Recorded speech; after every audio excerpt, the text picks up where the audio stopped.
meditar nessa noite? O texto que está em Lucas, capítulo de número 22. Lucas, capítulo de número 22. Nós vamos meditar hoje dos versos 39 ao verso 46. Lucas 22, do verso 39 ao verso de número 46. Nós estamos, nesta semana, seguindo a cronologia aqui de Lucas, sobre a última semana do ministério terreno do Senhor Jesus, que termina com a sua crucificação na cruz na sexta-feira. Nós começamos a meditar na segunda-feira sobre a entrada triunfal de Jesus em Jerusalém, conhecida como a Festa dos Ramos. Depois vimos que na terça-feira o Senhor Jesus entra novamente em Jerusalém para purificar o templo. Na quarta-feira, que foi ontem, nós meditamos que Jesus novamente volta para Jerusalém. Ele passa um longo período dentro do templo, debatendo sobre vários assuntos com os fariseus, saduceus e escribas. E ele termina com o seu sermão profético. E lá no capítulo 22, no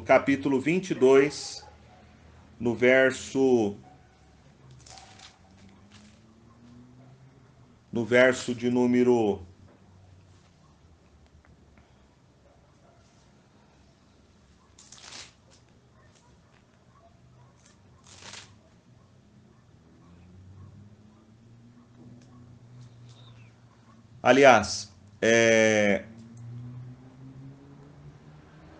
o verso do capítulo 20 aí de Lucas.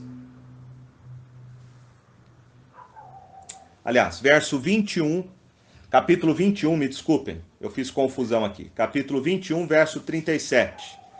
Diz assim: Jesus ensinava todos os dias no templo, mas à noite, saindo, ia pousar no monte chamado das Oliveiras. Eu fiz confusão aqui com o capítulo 22.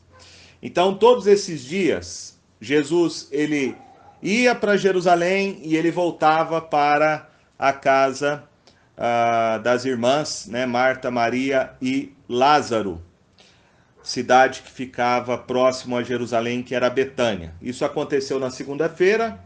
Ele vai para Jerusalém, volta e dorme em Betânia. Volta para Jerusalém na terça-feira, volta e dorme em Betânia. Agora ele volta na quarta-feira, mas ao invés de voltar para Betânia, o texto nos informa que à noite Jesus foi pousar no monte chamado das Oliveiras. Então agora Jesus não volta mais para Betânia, mas ele fica em Jerusalém, neste lugar um pouco afastado, chamado Monte das Oliveiras. E por que Jesus faz isso? Porque se ele voltasse para Betânia, ou se ele ficasse perto ali do templo em Jerusalém, ele correria o risco de ser morto pelos escribas e fariseus. O capítulo 22 diz assim: estava próxima a festa dos pães asmos, chamado Páscoa.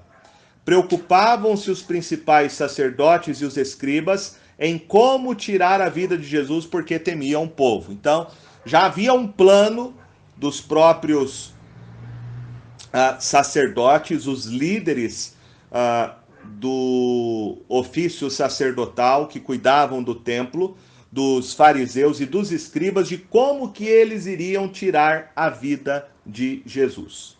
Então, por isso, Jesus, ele vai, agora ele não volta mais para Betânia, mas ele fica no Monte das Oliveiras, né, no Monte das Oliveiras. E aí nós temos então o início da quinta-feira. Antes eu quero dizer que na quarta-feira à noite, Lucas vai dizer que Satanás entrou em Judas, um dos discípulos de Jesus, né, Judas Iscariotes, e foi na quarta-feira à noite, então, que ele foi negociar com os principais sacerdotes e líderes de como ele iria entregar a Jesus, de como ele então iria trair o Senhor Jesus. O texto diz que Judas concordou com esse acordo e buscava então uma boa ocasião de lhe entregar sem haver muito tumulto, né? Então nós temos já aí Judas conspirando contra o Senhor Jesus para traí-lo. E aí sim nós começamos a quinta-feira. E aí o verso de número 7 vai dizer do capítulo 22. Chegou o dia dos pães asmos, em que importava comemorar a Páscoa. Aqui só uma explicação. Havia duas celebrações no calendário judaico. Uma que era a preparação para a Páscoa, chamada Festa dos Pães Asmos, ou seja, pães sem fermento, por isso asmos, em que primeiramente o judeu tinha que, durante aquela semana, né, tirar todo e qualquer tipo de fermento que havia dentro da sua casa, preparando-se então para a celebração da Páscoa. Mas no decorrer da tradição, celebrar a festa dos pães asmos em celebrar a Páscoa quase que se tornou sinônimos da mesma celebração. Quase que acabaram as duas festas se tornando uma única celebração. E aqui nós vamos ter informação então de que na quinta-feira Jesus com os seus discípulos, eles celebraram a Páscoa. Eles celebraram a Páscoa. Há uma questão aqui a ser esclarecida, porque quando você olha para o Evangelho de João, lá no capítulo 18, no Evangelho de João, capítulo 18, no verso de número 28 de João 18, 28, diz assim, falando a respeito da sexta-feira. Depois levaram Jesus da casa de Caifás para o pretório. Aqui já era sexta-feira. Era cedo de manhã. Eles não entraram no pretório para não se contaminarem, mas poderem comer a Páscoa. Depois você vai ter aí em João 19, verso de número 14, que diz assim, e era para a seve pascal, cerca da hora sexta, e disse aos judeus, eis aqui o vosso rei, né?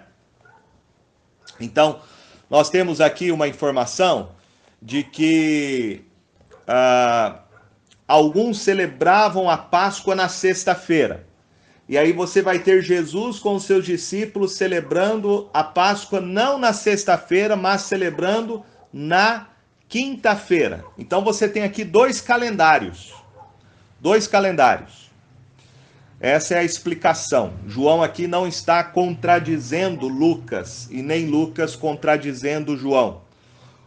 Acontece que havia dois calendários para a celebração da Páscoa.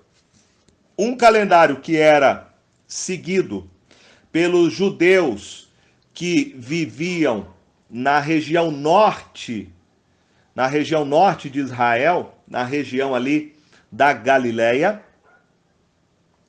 e um outro calendário que era comemorado pelos judeus que viviam no sul de Israel, nessa região aqui de Jerusalém. Então, os discípulos do norte, que no caso era a maioria dos discípulos de Jesus que viviam na região da Galileia, eles entendiam que um dia começava desde o nascer do sol na quinta-feira, até o nascer do sol na sexta-feira. Era assim que eles contavam os dias. Então, um dia para o judeu da região do norte da Galileia começava quando o sol nascia, até o dia seguinte, quando o sol do outro dia nascia novamente. Então, assim eles contavam um dia. Já o judeu, que era da região sul de Jerusalém, sul de Israel, que é Jerusalém, eles já faziam uma outra conta. Eles consideravam o dia do nascer do sol ao pôr do sol. Do nascer do sol ao pôr do sol. Então, por isso, nós vamos ter esta mudança de calendário a respeito da comemoração da Páscoa.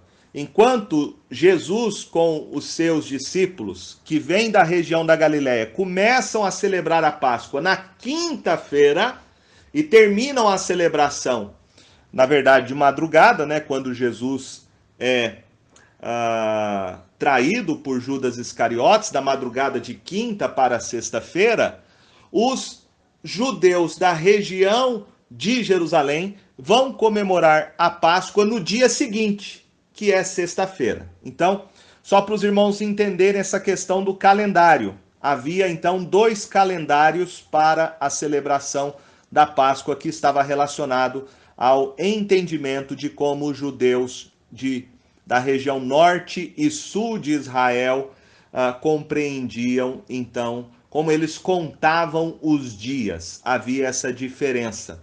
Então, João não está contradizendo Mateus e nem Mateus contradizendo João. Apenas são 2 calendários diferentes que havia em Israel para a celebração da Páscoa. Que é algo muito interessante, porque se você olhar para a celebração da Páscoa, você vai ver que no 10º dia do mês que se celebrava a Páscoa, o judeu ele tinha que separar o seu cordeirinho, para que no 14º dia esse cordeiro então fosse imolado, fosse sacrificado no crepúsculo da tarde. Então, ao mesmo tempo, Jesus celebra a Páscoa no calendário judaico compreendido pelos galileus, instituindo nesta celebração um cumprimento e um novo significado para a celebração da Páscoa, que agora não é mais a libertação do povo de Israel do cativeiro egípcio, mas é o cumprimento do que Jesus veio fazer com a sua morte e ressurreição, onde o seu corpo e o seu sangue seriam partido e derramado no dia seguinte pela crucificação, onde Cristo Jesus cumpre então o Velho Testamento, sendo ele o Cordeiro de Deus que veio dar sua vida por nós, que veio tirar o nosso pecado, como também no calendário judaico, que é comemorado pelo povo judeu da região sul de Israel, naquela sexta-feira à tarde, quando o cordeiro tinha que ser imolado, quando o cordeiro tinha que ser sacrificado. Então Jesus é sacrificado naquele horário, Então, nós vemos, meus irmãos, como que tudo se encaixa perfeitamente dentro do plano soberano do Senhor, dentro do plano soberano de Cristo Jesus.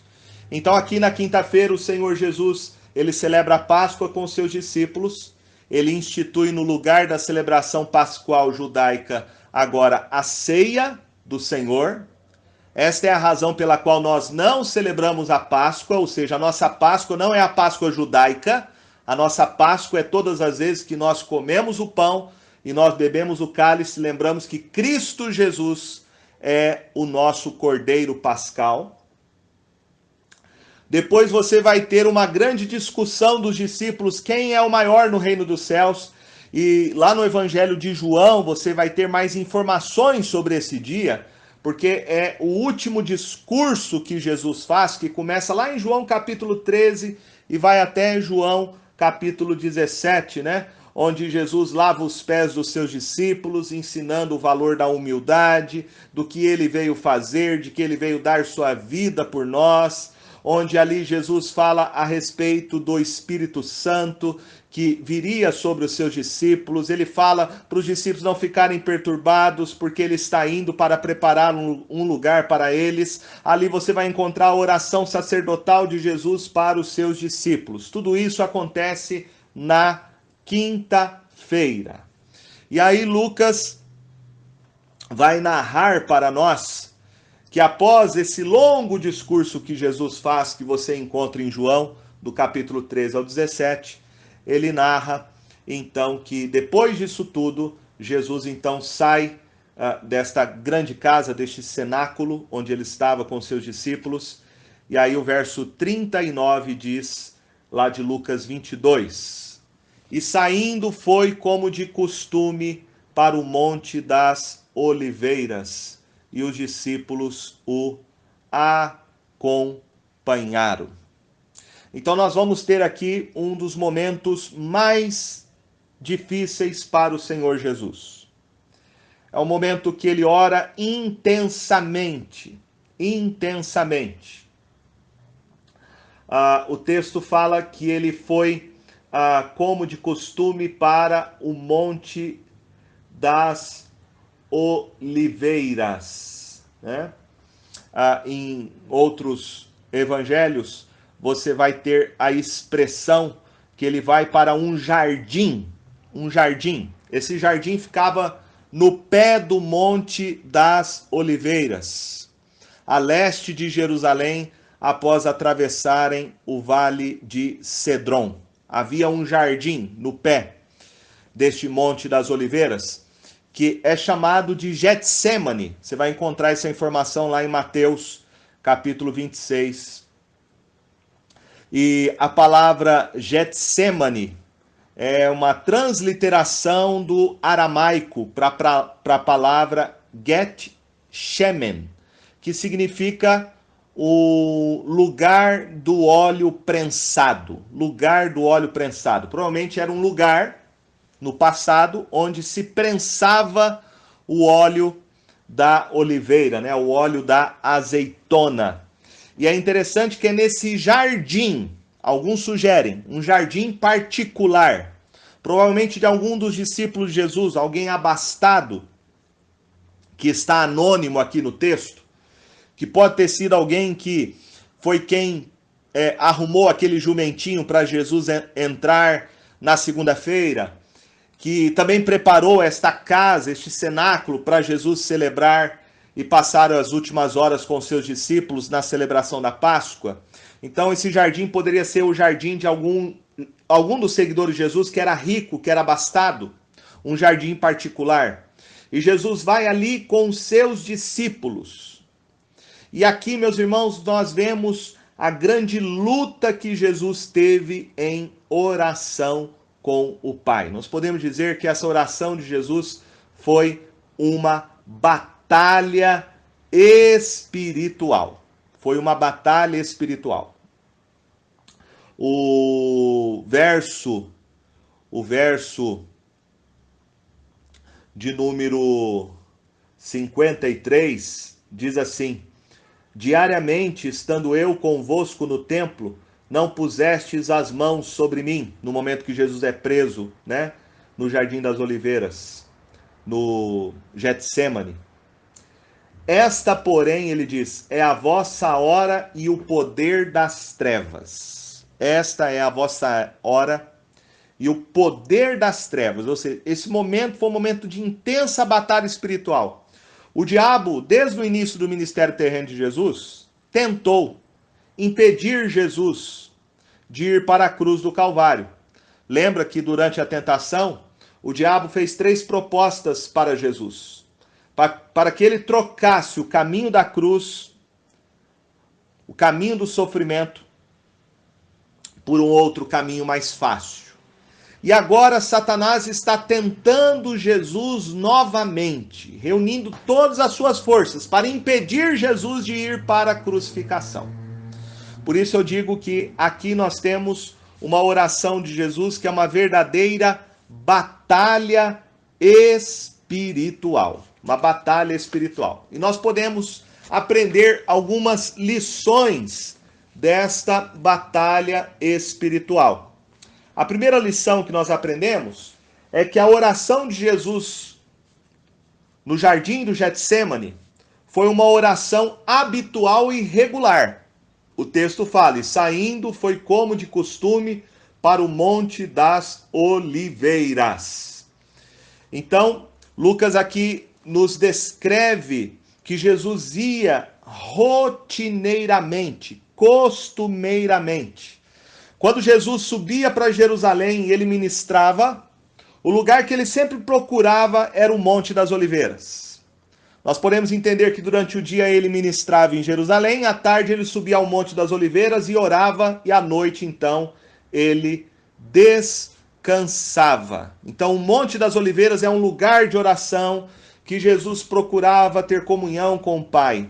Ele passava a noite orando, e na manhã seguinte ele ensinava para as pessoas que o procuravam. Aqui nós vemos que o ensino estava ligado sempre à frente, né, que a oração, aliás, a vida de oração de Jesus vinha sempre à frente do ensino. Jesus ensinava após ter orado, E o texto nos fala algo interessante. O texto nos diz, veja só aí comigo, no verso de número 43, diz que enquanto Jesus orava, lhe apareceu um anjo do céu que o confortava. Naquele momento de grande agonia para o Senhor Jesus, os momentos mais terríveis de batalha espiritual, o texto diz que enquanto Jesus orava, um anjo do céu o confortava. Essa palavra confortava significa fortaleceu, ou um anjo veio dar força para Jesus. Jesus aqui estava esgotado da sua força física pelo forte clamor, e um anjo então veio dar força a ele neste momento de exaustão. E o relato do anjo que veio auxiliar Jesus é especial porque ele é um caso único em toda a Bíblia. Você vai encontrar na Bíblia anjos trazendo resposta de oração enquanto se ora. Mas em nenhum lugar da Bíblia houve um caso de um anjo que apareceu e ajudou na oração. Só Jesus, quando orava de acordo com a vontade do Pai, recebeu a ajuda de um anjo. E com a ajuda do anjo, a oração de Jesus se tornou mais fervorosa e forte. Eu não sei se quando nós oramos, nós recebemos alguma auxílio, alguma ajuda de um anjo, mas a Escritura diz que o Senhor Jesus deu para nós, não o anjo, mas o Espírito Santo, como espírito de súplica e de oração para nós orarmos mais perfeitamente. Então, o auxílio do Espírito Santo que está habitando em nós na oração é muito mais forte do que um anjo. Porque a ajuda do Espírito Santo nos faz não somente orar corretamente, mas nos dá força para orar ainda mais direito, de acordo com a vontade de Deus. A ajuda de um anjo é só no instante, mas a ajuda do Espírito Santo ela é perpétua. Por isso nós temos que nos esforçar para que a nossa oração seja dirigida e comovida pelo Espírito de Deus. Outra coisa que nós aprendemos nesta batalha espiritual de Jesus em oração é que Jesus buscou a agradável vontade de Deus. Veja o que ele diz no verso de número 42. Pai, se queres, passa de mim este cálice. Contudo, não se faça a minha vontade, e sim a tua. Aqui nós temos o conteúdo da oração de Jesus. Aqui Jesus menciona, meus irmãos, a soberana vontade de Deus duas vezes. Primeiro, Jesus pediu para passar dele o cálice, se fosse a vontade de Deus. Aqui o cálice representa o cálice da maldição, o cálice da ira de Deus que Jesus ia tomar sobre si para a salvação do seu povo. O cálice da maldição, da ira, exatamente é o castigo da cruz que Jesus no dia seguinte iria receber da parte do Pai. Nós temos que lembrar que naquela tarde, em comemoração à Páscoa, Jesus substitui a celebração judaica pelo pão e pelo cálice.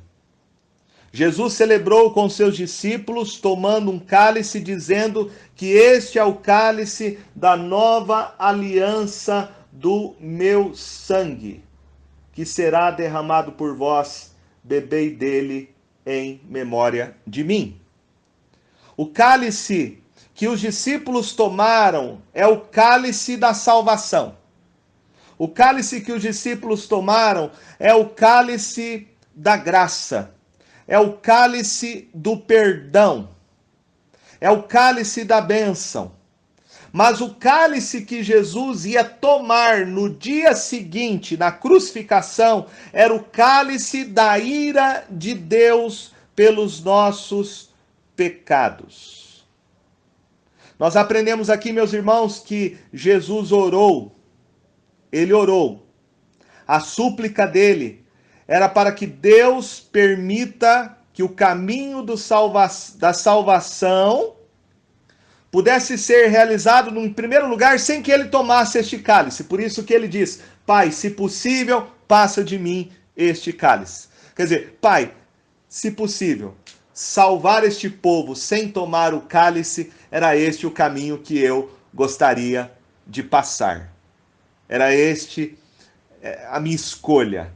Mas ele diz, meus irmãos, ele acrescenta na oração, não se faça a minha vontade e sim a tua. O que a gente aprende com essa oração de Jesus?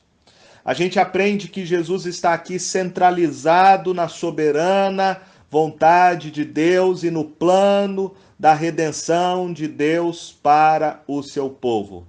Se Jesus não bebesse o cálice da ira de Deus no dia seguinte, morrendo na cruz e recebendo o castigo no nosso lugar, nós não poderíamos beber o cálice da salvação.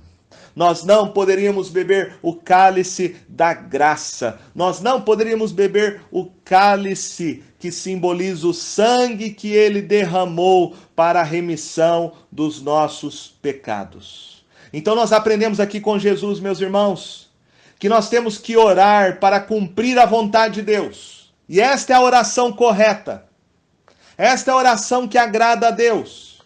Jesus aqui luta em oração para realizar a vontade agradável de Deus. E eu pergunto, como nós estamos orando? Como nós oramos? Nós oramos por um desejo particular? Nós oramos para que Deus faça a nossa vontade, para que Deus faça o nosso querer? O Senhor não nos ensinou este tipo de oração. No meio da oração que Jesus nos ensinou a praticar, ele coloca sempre o plano soberano de Deus em primeiro lugar. Aqui nós aprendemos que a oração é um método para Deus executar o seu plano soberano. Quem pratica esse tipo de oração fica cada vez mais tomado pela vontade de Deus e quer ser um instrumento para a realização da vontade do Senhor. Por outro lado, se eu estou orando, mas não estou tomado pela palavra de Deus e pelo plano de Deus, pelo contrário, tomado por um desejo pessoal, egocêntrico, incontrolável para ter as coisas deste mundo, esta oração é uma oração errada. Esta oração ignora o plano de Deus. Esta oração ignora a vontade de Deus para a nossa vida. Então nós aprendemos com Jesus a buscar a vontade de Deus. Sempre em primeiro lugar. Outra coisa que nós aprendemos nesta oração de Jesus é que a oração de Jesus exigiu dele uma postura de guerra em sua oração. Veja o que diz aí o verso de número 44. E estando em agonia, orava mais intensamente, e aconteceu que o suor se tornou como gotas de sangue caindo sobre a terra. E estando em agonia, orava mais intensamente. Então, à medida que Jesus orava, ele orava cada vez mais intensamente, porque ele estava em agonia. E essa palavra que a gente tem aqui, agonia, essa palavra significa batalhar com toda a força. Batalhar com toda a força. É uma palavra usada na linguagem de um esportista, no sentido de competir com toda a sua força, e na linguagem de um soldado para guerrear com toda a sua força. Então, quando nós refletimos sobre esta oração de Jesus, nós sabemos então que a oração de Jesus foi com toda a força, para ele passar por esta guerra, para ele passar por esta batalha. Então, o que nós aprendemos aqui, meus irmãos, é que esta oração de Jesus foi uma batalha espiritual. Uma batalha espiritual. E assim deve ser a nossa oração, a oração do crente. A gente sabe que a principal função nossa é orar. E crente que não batalha na oração não tem valor de ser crente. Não tem valor de ser crente. Nós devemos orar como Jesus. O texto fala que Jesus orou tão intensamente, que foi uma batalha tão grande, uma guerra tão grande em oração, que o texto nos fala que ele sangrou nesta guerra de oração. Ele sangrou. O texto fala aí, no verso de número 44. Aconteceu que o seu suor se tornou como gotas de sangue caindo sobre a terra. Às vezes nós achamos gotas, aqui a palavra gotas, como sendo algo insignificante, mas a palavra aqui significa uma grande quantidade de sangue. Grande quantidade de sangue. Não apenas algumas gotículas saíram do seu rosto. Né? Isso aqui indica que o suor foi como uma massa de sangue que caía continuamente ao chão. Indicando que Jesus orou derramando no chão muita quantidade de suor de sangue. Era como se fosse uma chuva caindo de sangue. E Lucas quer mostrar isso. Quão intensa foi a súplica de Jesus. A oração de Jesus de suplicar ao Pai para que a vontade dele fosse feita. Por que, meus irmãos, Jesus orou assim? Porque Jesus estava indo para o momento mais difícil, momento mais angustiante, momento mais doloroso de todo o seu ministério. Toda a vida de Jesus culminava na sexta-feira, que era a crucificação. E ele sabia disso. Mas ele precisou orar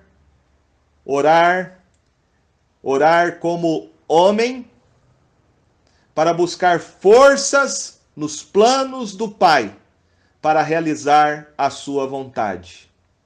E como Deus, ele não precisou orar. Como Deus, ele pôde suportar a morte na cruz e recebendo toda a ira do Pai no nosso lugar. Qual é o resultado da oração de Jesus? Jesus recebeu resposta à sua oração Nós aprendemos no texto que a resposta foi como Jesus orou: cumprir a vontade do Pai. Cumprir a vontade decidida por Deus. E assim Deus Pai cumpriu a sua vontade. A resposta de oração de Jesus aqui aparece em dois momentos. Uma foi que através da batalha da oração, Jesus poderia ir de maneira mais audaciosa com a decisão firme de seguir o caminho do sofrimento da cruz. Essa decisão trouxe o resultado de expulsar a dúvida que estava em seu coração. Porque você vê no texto que após esta oração na madrugada, Jesus foi preso, foi traído. E desde a prisão até a sua morte na cruz, nós temos aqui a resposta de oração. Em nenhum momento Jesus ficou abalado, mas ele permaneceu firme. Firme. A outra resposta de oração aqui é que se confirmou esta resposta através do único caminho para Jesus cumprir a vontade do Pai, que era beber o cálice do sofrimento da cruz. Como eu disse, Jesus veio para isso, ele nasceu para isso, para este propósito, ele viveu todos os dias da sua vida para este fim. Ele veio para dar a sua vida por cada um de nós. Então nós aprendemos aqui duas respostas da oração de Jesus. A primeira, que a oração não é para mudar a vontade de Deus. A oração não é para mudar a vontade de Deus. A oração é para cumprir a vontade de Deus. O que mudou aqui através da oração foi o coração de Jesus. A postura abalada mudou para uma postura firme como uma rocha. Por isso nós aprendemos, meus irmãos, que através da oração nós somos fortalecidos. Fortalecidos. E através da oração nós buscamos não a nossa vontade, mas nos fortalecemos para fazer a vontade de Deus. Que nós possamos perguntar para nós mesmos, à luz desse texto, como Jesus, nós temos orado de maneira regular, nós temos tido o costume e o hábito da oração continuamente. Como Jesus orou e recebeu a ajuda de um anjo, nós também oramos e pedindo a ajuda do Espírito Santo na condução das nossas vidas. Oramos como Jesus, buscando a vontade de Deus para a nossa vida. E qual tem sido a nossa postura de oração? Nós estamos orando como um atleta que participa de uma competição, como um soldado que está envolvido numa guerra. Nós estamos orando com o suor, molhando o nosso corpo, como Jesus orou, suplicando e clamando com suor e lágrimas. Façamos uma análise de como nós estamos tendo a nossa vida de oração. Possamos entender que muitas coisas Deus vai realizar na nossa vida por meio da oração. Tenhamos a prática da oração, para que Deus faça a vontade dele em nós, para que Deus cumpra o seu querer em nós. Às vezes por caminhos difíceis, caminhos dolorosos, provações. Mas se nós buscarmos a Deus, como Jesus buscou, nós poderemos cumprir a vontade dele para a sua glória. Amém?